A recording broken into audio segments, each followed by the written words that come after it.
Yes, I have longed for your sight.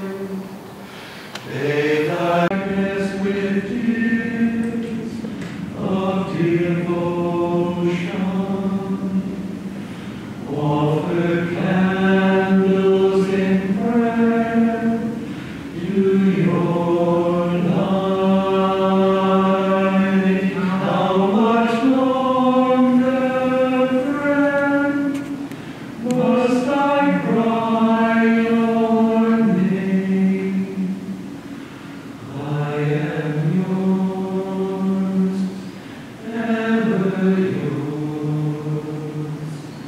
Will you come? Long I called you, my Lord. Long I called you. Many years I have longed for your sight. Bathe the darkness with tears of devotion. Offered candles in prayer to your light. How much longer, friend, must I cry your name? I am yours, ever yours. Will you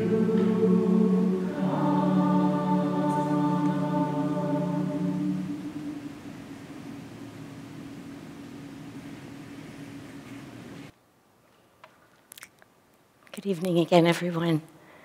Of course, what we're celebrating tonight is Paramahansa Yogananda's Mahasamadhi, that final conscious leaving of the body that a very great saint, the avatars, do, really never needing to come back.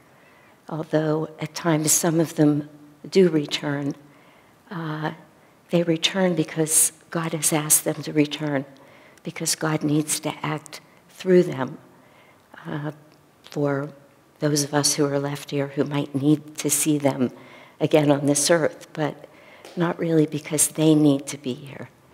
So that's what we're celebrating.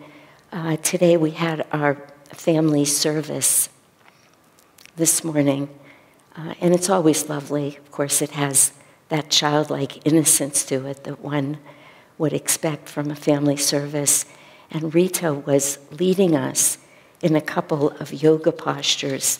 And the first posture that she led, the affirmation that went with it was, "With calm faith, I open to thy light." And we repeated that several times.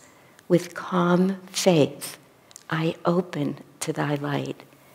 And about the third time through, I realized, well, I had a very profound experience.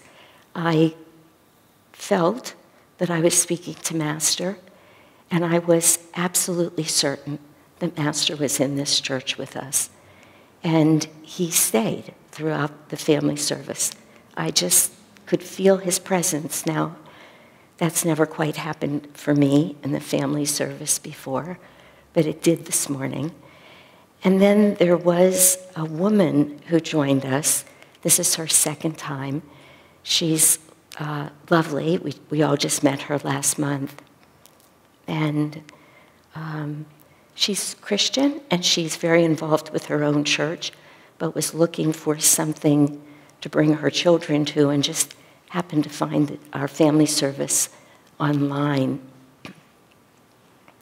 So I stopped and talked with her afterwards, and she was just telling me how much she was enjoying the service. And she said, you know, we loved it the first time, obviously, because we came back.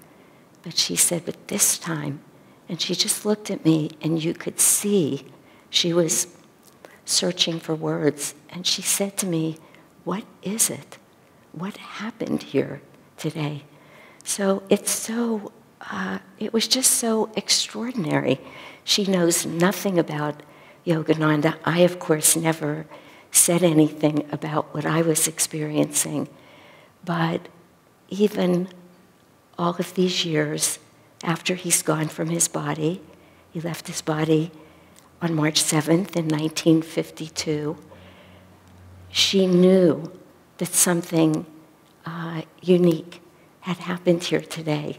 It was just really touching and remarkable, and I share it now because if each of us tune in that way and really lift our awareness, open our hearts, spend this next hour, hour and a half consciously seeking Master, he's here. He said at some point to some of the people at SRF, after I leave, the SRF teachings will be the guru.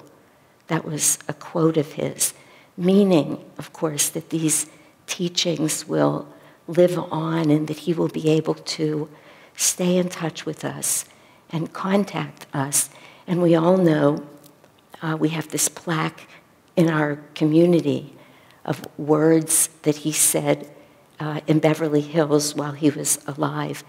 But he said, these words are planted in the ether. And he told Swamiji, when he asked Swamiji when he first met him, the first day he met him, how did you feel about Autobiography of a Yogi? And Swamiji said, I loved it. I mean, basically, I got on the next bus and I came all the way out to Los Angeles to meet you. He said, that's because my vibration was in it. So many times and in so many ways, he let us know that he was not at all confined by that body, that his consciousness was infinite, that that's the reality that he lived in. He came to the West, as we all know, in the 1920s, bringing, or really consciously to spread certain yogic techniques, basically Kriya Yoga, that could teach people in the West that there was a way for them to have conscious contact with the divine. Many of us are so used to hearing this that we don't think much of it. But not only was it novel then, but it continues to be novel. There are not many religions, per se, that teach that people can actually have, at will, through practice, conscious contact with the divine. And that's what he came to say. He didn't come to say, as we've heard over and over, look how great I am, I can do this.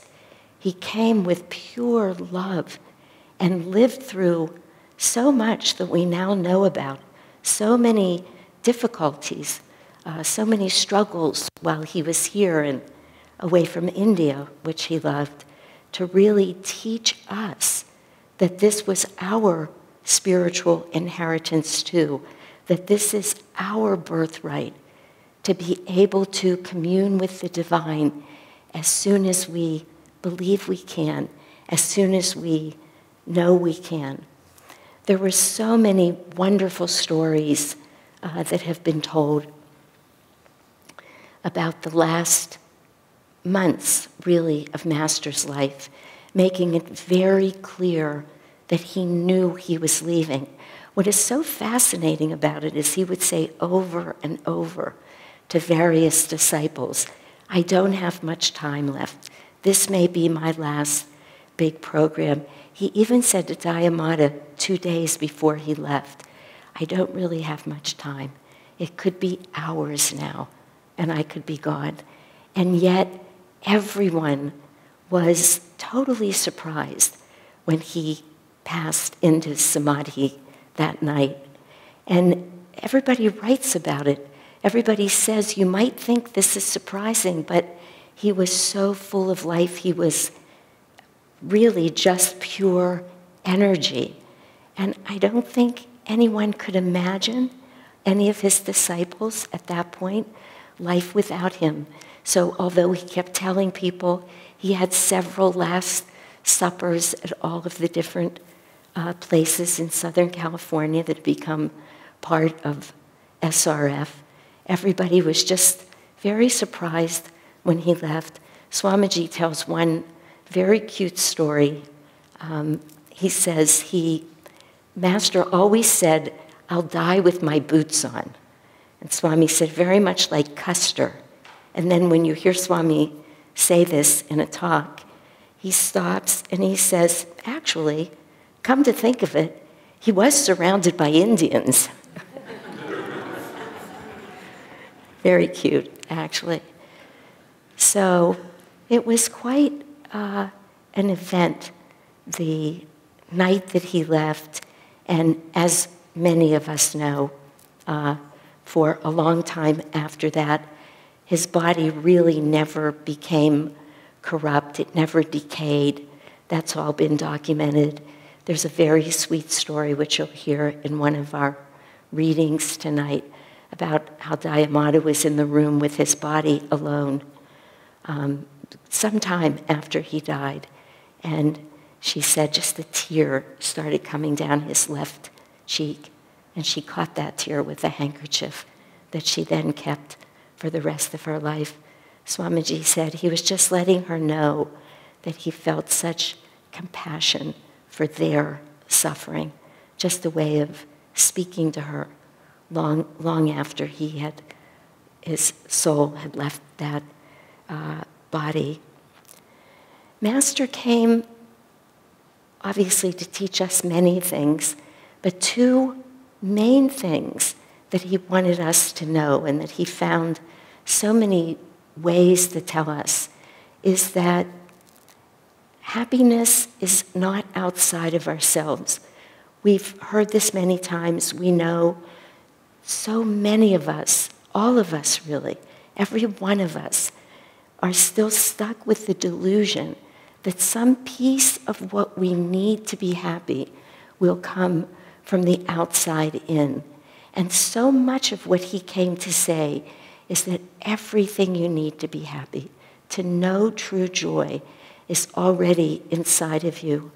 I had a really profound experience recently that I've shared with a few people.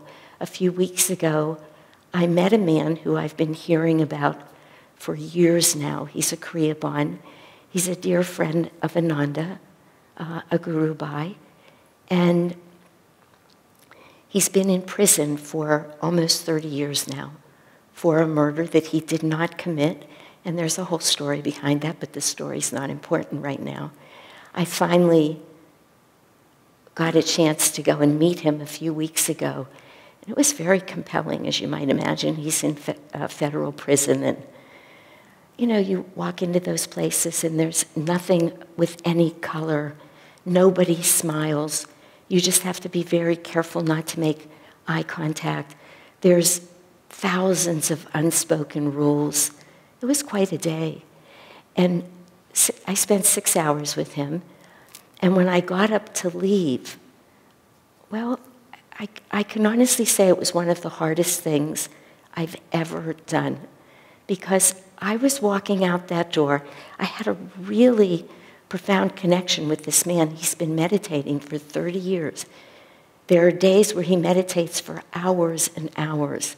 He practices Kriya, which is a meditation technique. I can't quite see who's here. It's the meditation technique that Yogananda came to share with us, and he was initiated into Kriya. And I would say many of us would think we had quite the day if we did 108 rounds of Kriya twice, morning and evening. That would be a lot. He's had days where he's done 800 Kriyas. This is a really beautiful, expanded, uplifted soul.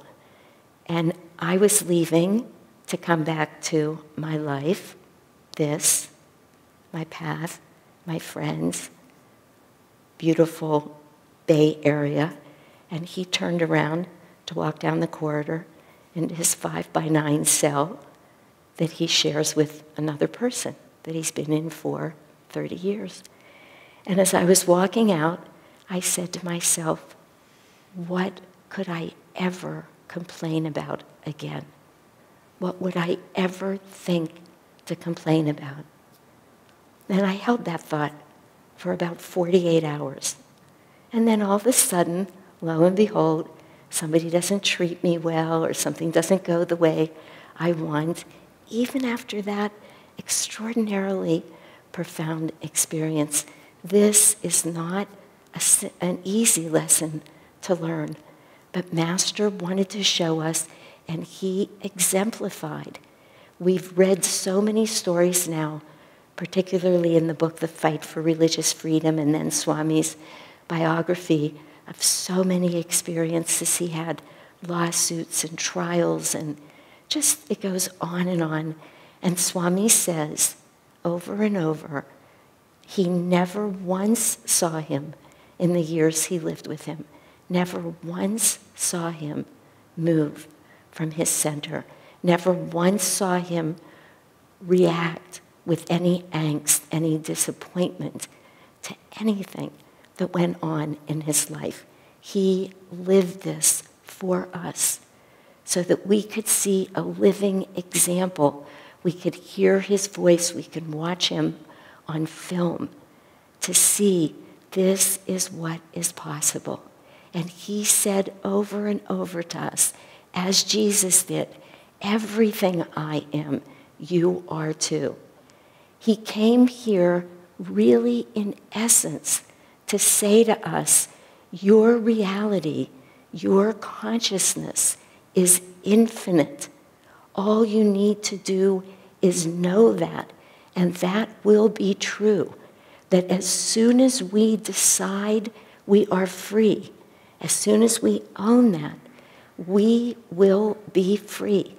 It has to be that way. Once we start turning our attention to God, all of our prayers have to be answered. They have to be. That's God's law. But he says there are many people who live who are not busy. They're busy with many things, but they're not busy trying to know God.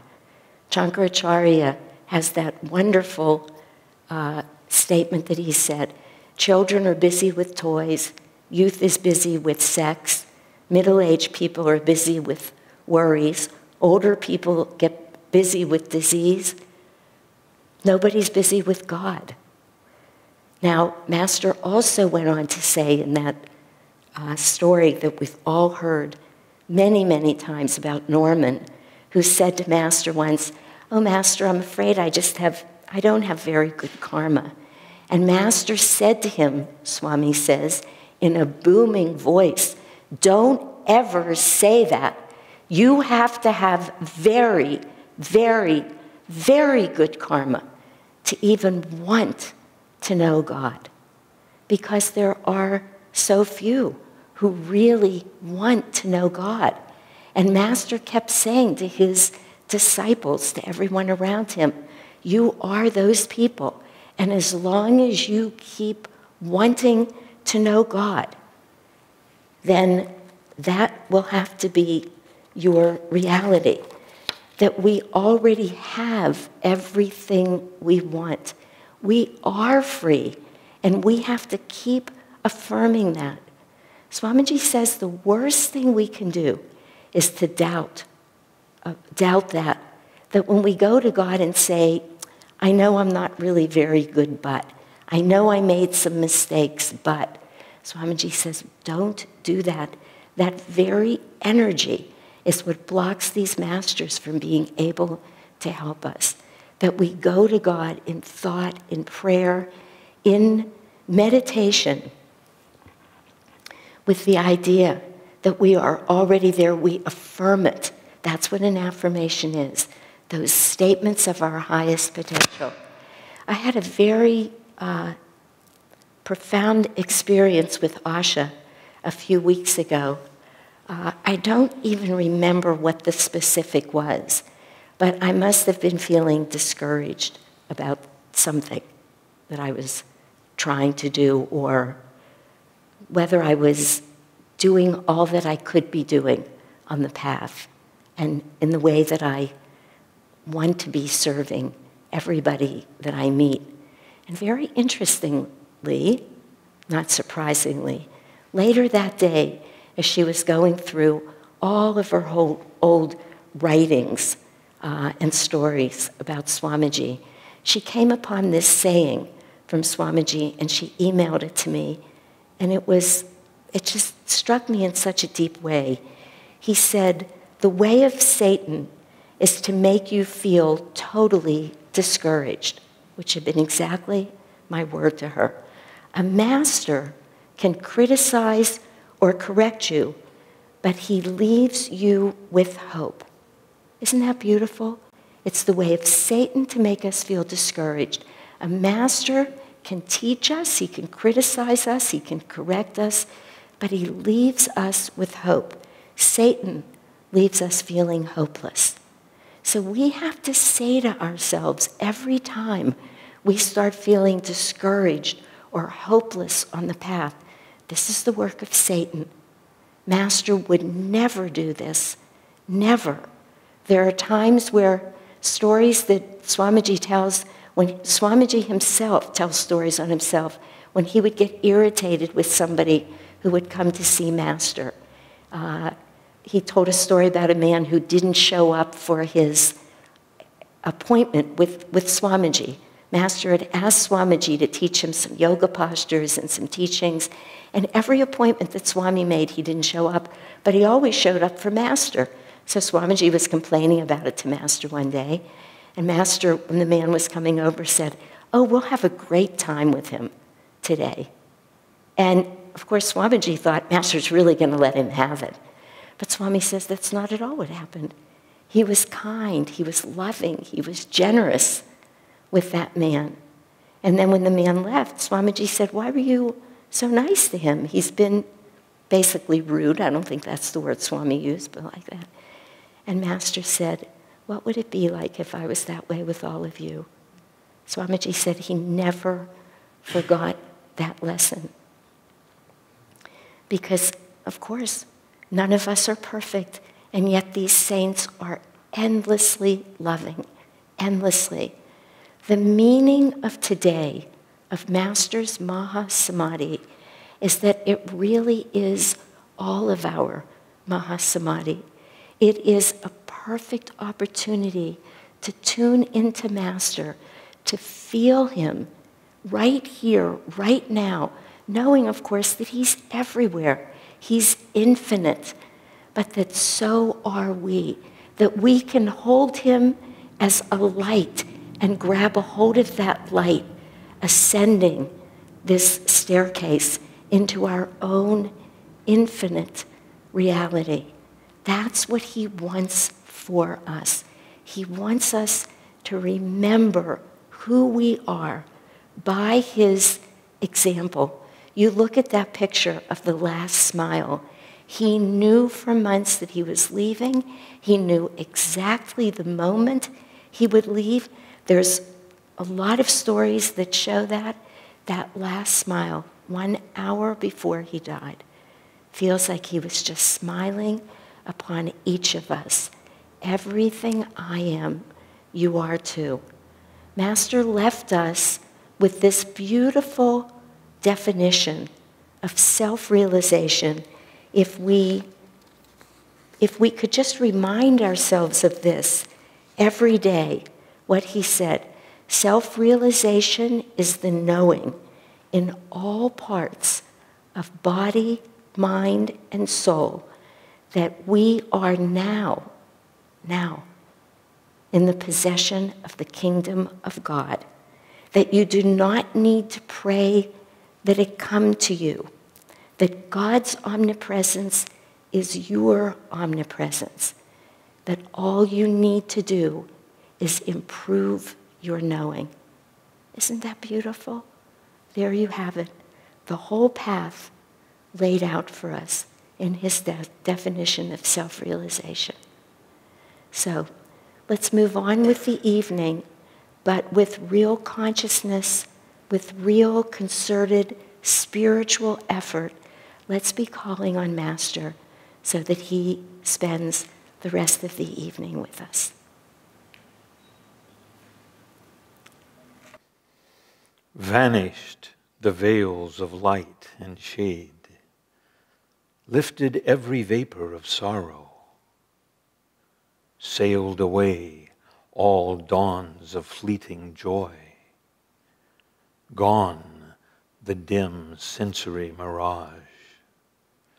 Love, hate, health, disease, life, death, perished, these false shadows on the screen of duality.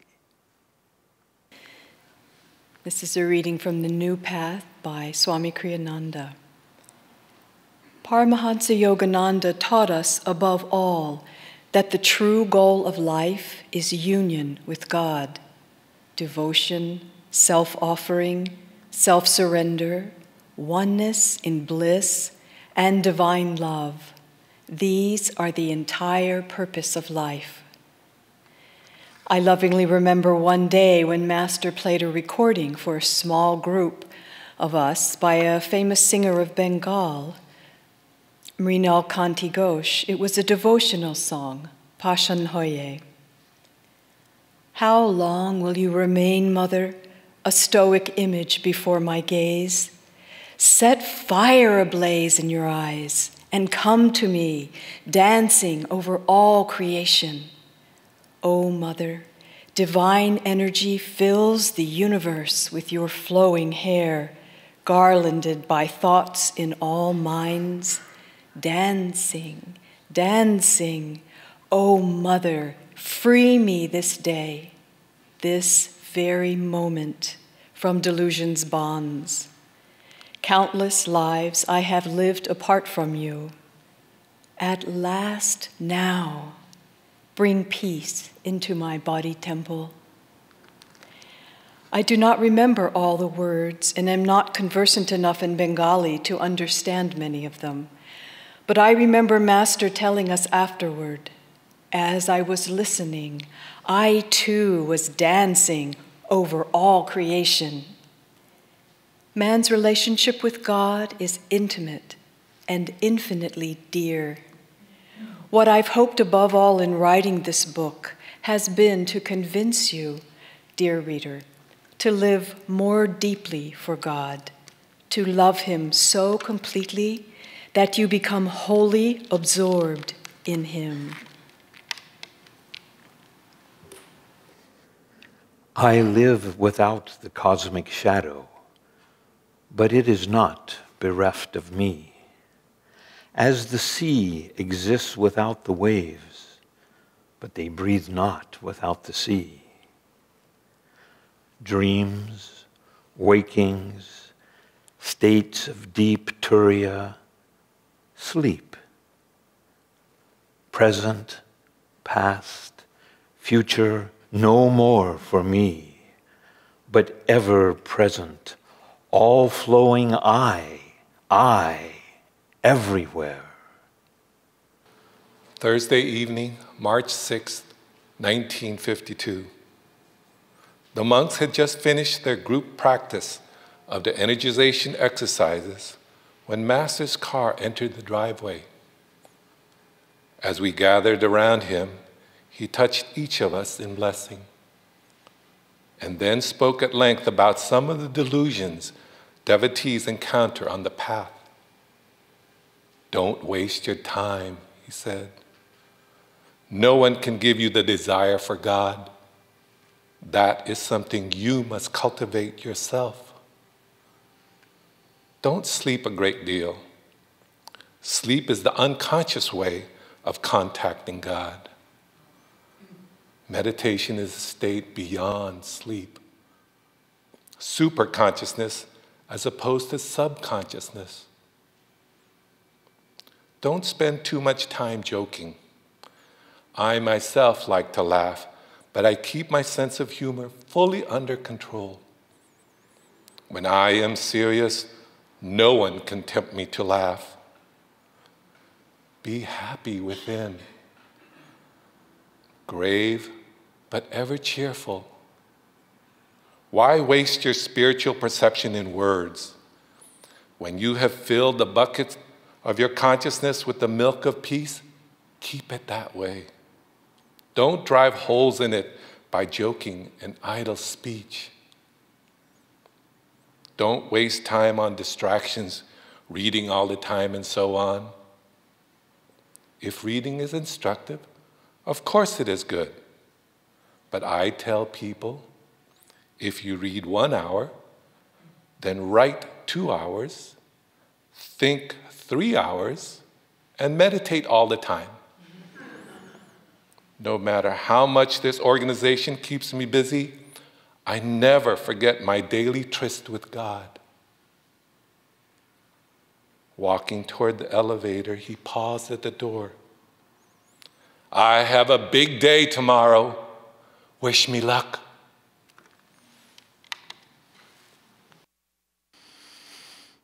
Planets, stars, stardust, earth, volcanic bursts of doomsday cataclysms, creation's molding furnace, glaciers of silent X-rays, burning electron floods, thoughts of all men, past, present, and to come, every blade of grass, myself, mankind, each particle of universal dust, anger, greed, good, bad, salvation, lust, I swallowed, transmuted all into a vast ocean of blood of my own one being. Master, shortly before his Mahasamadhi, gave us the ultimate secret of spiritual organizing. Dayamata had asked him sadly, Master, when you were gone, what can ever replace you? When I am gone, he replied, smiling tenderly, only love can take my place. Once I asked him, will you be just as much with us after you leave your body as you are now? His answer was, to those who think me near, I will be near. How often since Paramhansa Yogananda's lips were sealed in death have we, his disciples, experienced the fulfillment of that deathless promise? Truly, his was not death at all, but Mahasamadhi, the great Samadhi, a perfected yogi's final conscious merging in the infinite.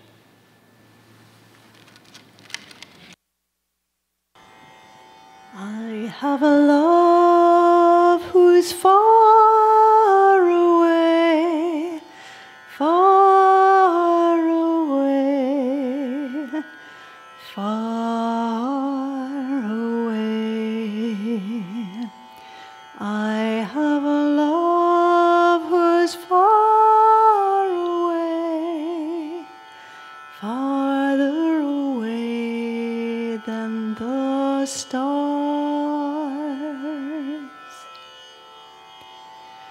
And yet she's stolen my heart away, heart away, heart away.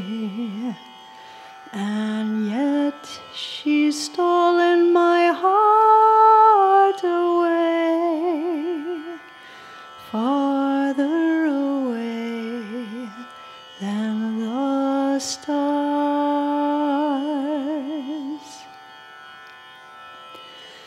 Keep me not bound here, teach me to fly far from earth's madness, free ere I die.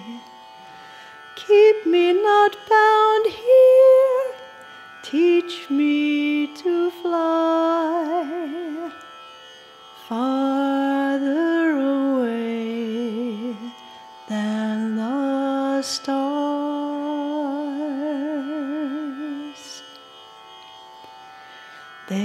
There's nothing here nearly so dear, nearly so dear, nearly so dear. There's nothing here nearly so dear as her laughter away in the stars.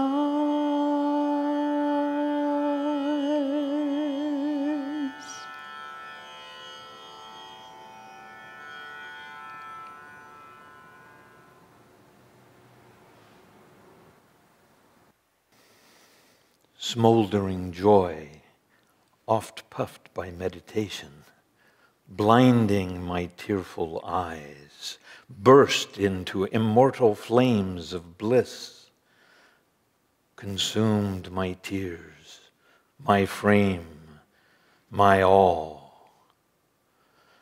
Thou art I am thou, knowing, knower, known as one, tranquilled, unbroken thrill, eternally living, ever new peace. Enjoyable beyond imagination of expectancy, samadhi, bliss. Later on, after we had left the room, Gayamata remained alone with Master's body. As she gazed at him, a tear formed on his left eyelid and slowly trickled down his cheek. Lovingly, she caught it with her handkerchief. In death, as in life, he was telling his beloved disciple, and through her, the rest of us, I love you always, through endless cycles of time, unconditionally, without any desire except for your happiness, forever in God. As God himself had said to Master years before, always have I loved thee, ever shall I love thee. Samadhi but extends my conscience realm beyond the limits of mortal frame to farthest boundary of eternity, where I, the cosmic sea, watch the little ego floating in me. The sparrow, each grain of sand, fall not without my sight. All space floats like an iceberg in my mental sea. Colossal container I of all things made. By deeper, longer, thirsty, guru-given meditation comes this celestial samadhi. Most of us were, for a time, grief-stricken at Master's passing. But Mrs. Royston told me of going one day with a few of the nuns to his crypt at Forest Lawn. The others were standing in front of the crypt, she said, weeping. But I didn't at all feel we'd lost him. I called to him silently. Suddenly I knew he was standing beside me. I felt, rather than saw him, but I heard him quite distinctly. "I'm not in there," he exclaimed. It seemed to surprise him that disciples, schooled in his teachings, should be devoting so much attention to his mere body. One disciple, disconsolate for weeks after Master's passing, received a telephone call one day from Rajarsi Yogananda in Encinitas. "I didn't realize you were suffering," he told her gently. Master appeared to me last night and asked me to comfort you. He said to tell you that you must be happy. He is always with you. Om blows upon vapors, opening wondrously their veils. Oceans stand revealed, shining electrons, till at last sound of the cosmic drum vanish the grosser lights into eternal rays, all pervading bliss. From joy I came, for joy I live. In sacred joy I melt. What is behind the darkness of closed eyes? This probing thought came powerfully into my mind. An immense flash of light at once manifested to my inward gaze. Divine shapes of saints sitting in meditation posture in mountain caves, formed like miniature cinema pictures on the large screen of radiance within my forehead. "Who are you?" I spoke aloud. "We are the Himalayan yogis." The celestial response is difficult to describe. My heart was thrilled. Ah, I long to go to the Himalayas and become like you. The vision vanished, but the silvery beams expanded in ever-widening circles to infinity.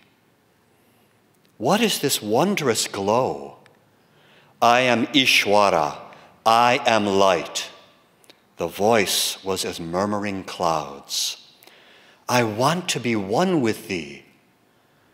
Out of the slow dwindling of my divine ecstasy, I salvaged a permanent legacy of inspiration to seek God. He is eternal, ever-new joy. This memory persisted long after the day of rapture. Myself in everything enters the great myself, gone forever, fitful flickering shadows of mortal memory. Spotless is my mental sky, below, ahead, and high above, eternity and I, one united ray, a tiny bubble of laughter. I am become the sea of mirth itself. God's boatman. I want to ply my boat many times across the gulf after death and return to Earth's shores from my home in space. I want to load my boat with all those waiting thirsty ones who have been left behind, that I may carry them to the opal pool of iridescent joy, there where my Father distributes his all-desire-quenching liquid peace. Oh, I will come back again and again, crossing a million crags of suffering. With bleeding feet I will come, if need be, 1,000,000,000,000 times, as long as I know that one stray brother is left behind. I want thee, O God, that I may give thee to all. I want salvation, that I may give it to all. Free me then, O God, from the bondage of the body, that I may show others how they too can free themselves. I want thine everlasting happiness, but I want also to share it with others, that all my brothers may find the way to happiness forever and forever in thee. As we sing this last song now, Adam will lead us. Feel free to come up as you feel to and place your flower on the altar as I said before, spend as much time on the dais as you'd like, and please take prasad before you leave.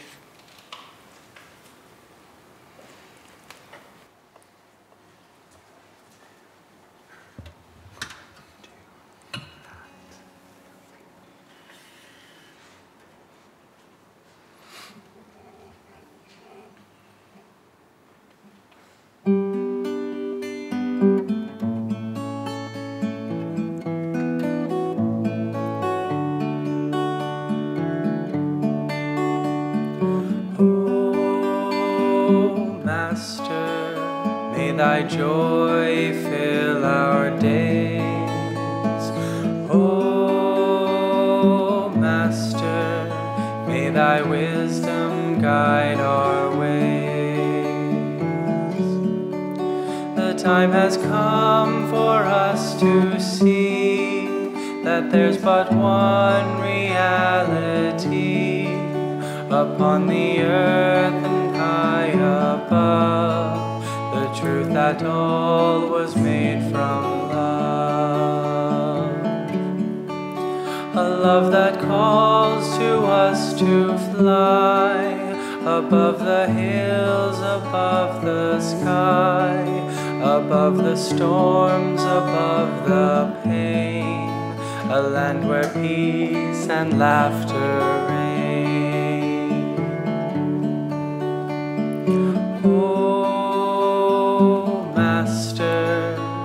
Thy joy fill our days.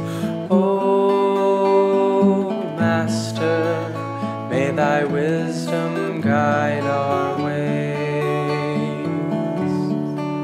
Guide all our hopes and all our dreams, past every glow that only seems, into the light, the inner sun, into the truth that we're all one. Help us to find in every hour, in every thought, in every flower, a joy that spans eternity, the truth that makes us ever free.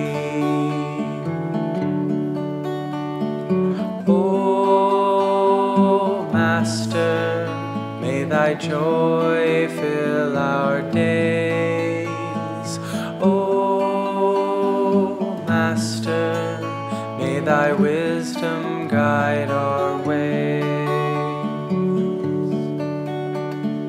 O Master, may thy joy fill our days.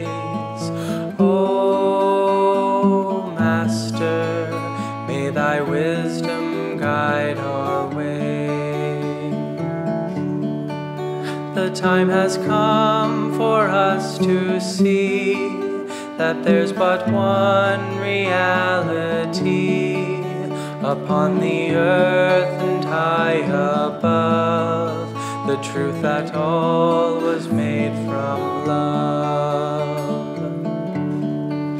A love that calls to us to fly above the hills, above the sky, above the storms, above the pain. A land where peace and laughter reign. O Master, may thy joy fill our days. O Master, may thy wisdom guide our ways. Guide all our hopes and all our dreams, past every glow that only seems, into the light, the inner sun, into the truth that we're all one. Help us to find in every hour, in every thought, in every flower, a joy that spans eternity, the truth that makes us ever free. Oh, Master, may thy joy fill our days. Oh, Master, may thy wisdom guide our ways. Oh, Master, may thy joy fill our days. Oh, Master, may thy wisdom guide our ways. The time has come for us to see that there's but one reality upon the earth and high above, the truth that all was made from love. A love that calls to us to fly above the hills, above the sky, above the storms, above the pain, a land where peace and laughter reign. Oh, Master, may thy joy fill our days. Oh, Master, may thy wisdom guide our ways. Guide all our hopes and all our dreams, past every glow that only seems, into the light, the inner sun, into the truth that we're all one. Help us to find in every hour, in every thought, in every flower, a joy that spans eternity, the truth that makes us ever free. Oh, Master, may thy joy fill our days. Oh, Master, may thy wisdom guide our ways. Oh, Master, may thy joy fill our days. Oh, Master, may thy wisdom guide our ways.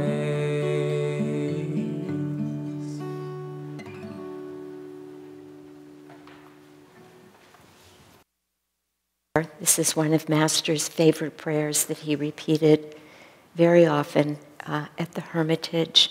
Heavenly Father, Divine Mother, friend, beloved God, Jesus Christ, Babaji Krishna, Lahiri Mahashaya, Swami Shri Yukteswar, our beloved Guru Deva, Paramahansa Yogananda. May thy love shine forever on the sanctuary of our devotion, and may we be able to awaken thy love in all hearts. Oh,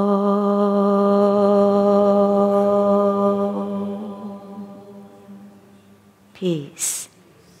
Amen.